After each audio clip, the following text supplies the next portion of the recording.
Hello everyone, मैं हूं प्रतिमा और आप सभी का आई एग्जाम बी के ऑनलाइन प्लेटफॉर्म पर स्वागत है। जैसे कि आप सभी जानते हैं कि यहाँ पर नाबार्ड के जो एडमिट कार्ड है वो आ चुके हैं। तो आप लोगों ने अगर इसको डाउनलोड नहीं किया है तो आप लोग इसको कर सकते हैं, क्योंकि इसकी जो लास्ट डेट है और जो ओपनिंग डेट है एडमिट कार्ड की डाउनलोड करने की, तो यहाँ पर इसको डाउनलोड करने की जो ओपनिंग डेट है यानी स्टार्टिंग डेट है कि कब से डाउनलोड होंगे, तो वो है 14 अक्टूबर से। यानी 14 अक्टूबर से इसके एडमिट कार्ड डाउनलोड होना शुरू हो चुके हैं। और इसकी जो अंतिम तिथि है वो है 29 अक्टूबर। और आपको जैसा कि पता है कि 29 अक्टूबर को ही आप लोगों का एग्जाम होना है। तो ये उस दिन तक भी आप लोग इसको डाउनलोड कर सकते हैं। तो लेकिन लास्ट टाइम का वेट नहीं करना चाहिए, उसके पहले ही आप लोगों को डाउनलोड कर लेना चाहिए इसको। अब अगर बात करें कि कैसे इसको डाउनलोड करना है, तो ये देखिए, ये नाबार्ड का जो ऑफिशियल वेबसाइट पर आप जाएंगे तो इस तरीके का वहां पर एक पेज खुलेगा। और पेज खुलने के बाद आप देखेंगे कि यहाँ साइड में यहाँ पर लॉगिन के लिए है, तो यहाँ पर आप अपना रजिस्ट्रेशन नंबर डालेंगे और फिर पासवर्ड अगर आपने बनाया था तो उसको डालेंगे, या फिर आप डेट ऑफ बर्थ भी डाल सकते हैं। अगर पासवर्ड आपको याद नहीं है तो उसके लिए यहाँ ऑप्शन भी दिया गया है, और इस इमेज को यहाँ पर डालना पड़ेगा। और लॉगिन करेंगे तो आपका एडमिट कार्ड आपके सामने होगा। तो इस तरीके से आप इसको डाउनलोड कर सकते हैं। ध्यान रखना है आपको कि 29 अक्टूबर के पहले पहले ही, यानी 28 से पहले ही आप कर लें इसको डाउनलोड, तो ज़्यादा अच्छा रहेगा। क्योंकि बाद में साइट वगैरह भी काफ़ी बिजी हो जाती हैं, काफ़ी प्रॉब्लम्स आ सकती हैं कभी टेक्निकल चीज़ों में। तो आप इसको वेट न करते हुए सबसे पहले ही आप आज कल में कभी भी डाउनलोड कर लीजिए, अगर आपने नहीं किया है। अगर कर लिया है तो ये तो बहुत अच्छी बात है। अब आप लोगों को ये भी पता है कि यहाँ पर जो मेंस का आपका एग्जाम होना है उसमें दो पेपर होते हैं। फर्स्ट पेपर में आपके इंग्लिश के क्वेश्चन होते हैं और दोनों ही आपके डिस्क्रिप्टिव होते हैं। सेकंड पेपर में जो होगा उसमें दो सेक्शन होते हैं, वहां पर 30 जो क्वेश्चंस होते हैं, यानी 30 प्रश्न ऐसे होते हैं जो ऑब्जेक्टिव टाइप होते हैं, जबकि 4 आपको यहाँ पर डिस्क्रिप्टिव क्वेश्चंस होते हैं। और दोनों के लिए यहाँ पर 50-50 अंक दिए जाते हैं, जबकि यहाँ पर अंग्रेजी में 100 अंक होते हैं। तो टोटल आपके जो नंबर होंगे यानी 200 का ये आपका पेपर होगा।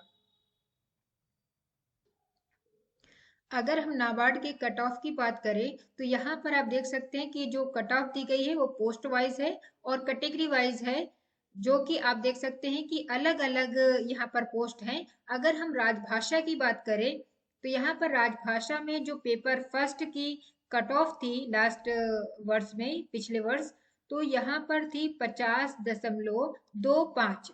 जबकि यहाँ पर जो पेपर सेकंड होता है, दूसरा पेपर होता है, उसमें दो सेक्शन होते हैं, जिसमें 30 प्रश्न जो होते हैं वो ऑब्जेक्टिव टाइप होते हैं। और तो उसकी जो पहले पेपर यानी ऑब्जेक्टिव टाइप के जो क्वेश्चन थे उसकी कट ऑफ जो गई थी वो 26.50 थी।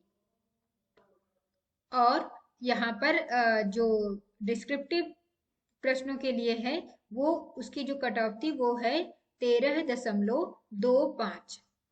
एक आइडिया आपको मिल सकता है, लेकिन इसी पे आपको डिपेंड नहीं होना है, क्योंकि ये कट ऑफ जो होती है वो प्रत्येक वर्ष जो है वो कम ज्यादा हो जाती है, और इससे हमेशा ज्यादा से ज्यादा लाने की कोशिश करना चाहिए।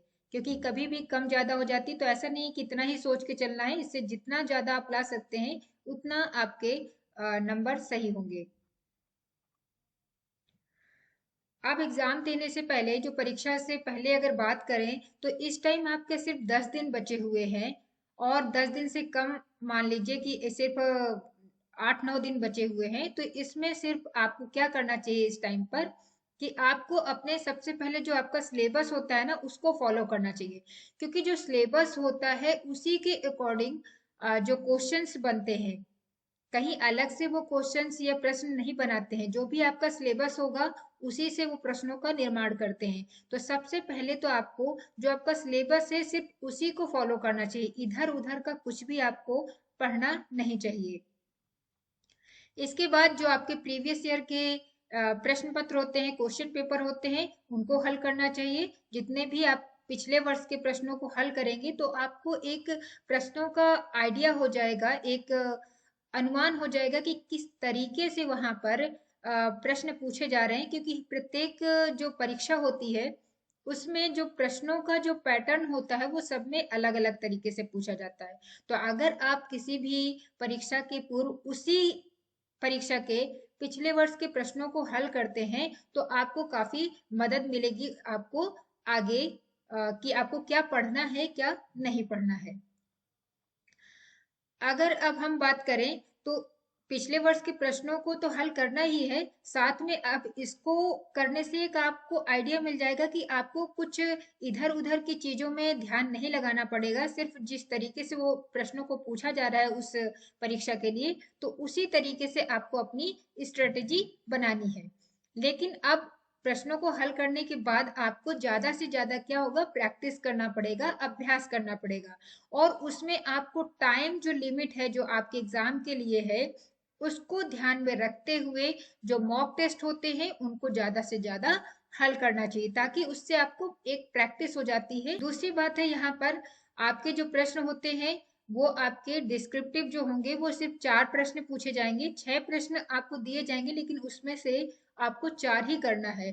तो अगर हम इसकी बात करें कि जो ऑब्जेक्टिव टाइप आते हैं 30 क्वेश्चंस और जो 4 आपके वर्णात्मक यानी डिस्क्रिप्टिव आते हैं तो उसके तैयारी के लिए आपको पता है कि यहाँ पर आपको ज्यादा से ज्यादा क्या होगा, आपको वर्ड पावर अपनी स्ट्रांग बनानी है, हिंदी और अंग्रेजी में शब्दों के अर्थ आपको पता होने चाहिए, अनुवाद का अभ्यास करते रहना है। लेकिन साथ साथ में जो सरकारी जो स्कीम्स होती हैं, गवर्नमेंट की जो स्कीम्स होती हैं बहुत सारी, उनके बारे में आपको ज्ञान रखना है, क्योंकि उससे भी प्रश्न पूछे जाते हैं। जैसे कोई भी सेंटेंस दे दिया जाएगा और उसमें ऑब्जेक्टिव टाइप प्रश्नों में पूछ लिया जाएगा कि ये किस प्रकार की योजना के बारे में कथन है।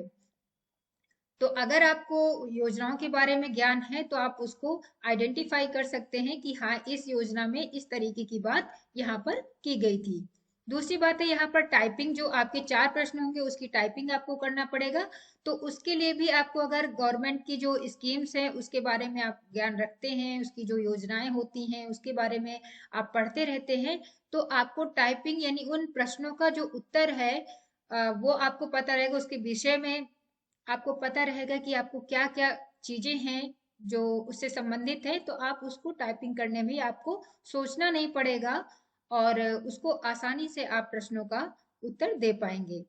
अब सबसे मुख्य बात है कि ये जो आपके 4 प्रश्न होंगे उसमें जो प्रश्नों के उत्तर है वो आपको टाइपिंग के द्वारा देना है। तो इसके लिए आपको अभ्यास करना बहुत जरूरी है, क्योंकि टाइपिंग तभी आपकी ज्यादा अच्छी हो सकती है जब आप रेगुलर बेस पर आप उसकी प्रैक्टिस करते हैं, उसका अभ्यास करते हैं। जितना ज्यादा से ज्यादा आप टाइपिंग का अभ्यास करेंगे उतनी स्पीड आपकी बनती जाएगी और एग्जाम में आपको ज्यादा तनाव महसूस नहीं होगा। और यहाँ पर प्रश्नों के स्वरूप का भी आपको ध्यान रखना है। जैसे ऑब्जेक्टिव टाइप क्वेश्चंस पूछे जाते हैं तो उसमें आपको ये ध्यान रखना है कि क्या प्रश्नों का जो स्वरूप है वो सकारात्मक है या नकारात्मक है। तो इस चीज का भी ध्यान रखना। कभी कभी जो एग्जाम में जो क्वेश्चन पूछे जाते हैं, प्रश्न पूछे जाते हैं, तो वो ज्यादातर नहीं वाले या नॉट वाले ही प्रश्न पूछे जाते हैं और उसको अगर हम ध्यान नहीं देते हैं तो हमारे जो उत्तर होते हैं वो गलत हो जाते हैं। तो ये कुछ चीजें हैं जो आपको ध्यान में रखना है। और इस बचे हुए समय में, जैसा कि आपका एग्जाम है 29 अक्टूबर को है, तो इस बचे हुए समय में आप ज्यादा से ज्यादा प्रैक्टिस करें और कुछ नया ना पढ़ें। जो भी आपने अभी तक तैयारी की है, जो पढ़ा हुआ था उसकी प्रैक्टिस करें, उसमें बार बार अभ्यास करें, टाइपिंग अभ्यास करें और इस तरीके से आप अपने ये जो बचा हुआ समय है उसका सदुपयोग करें।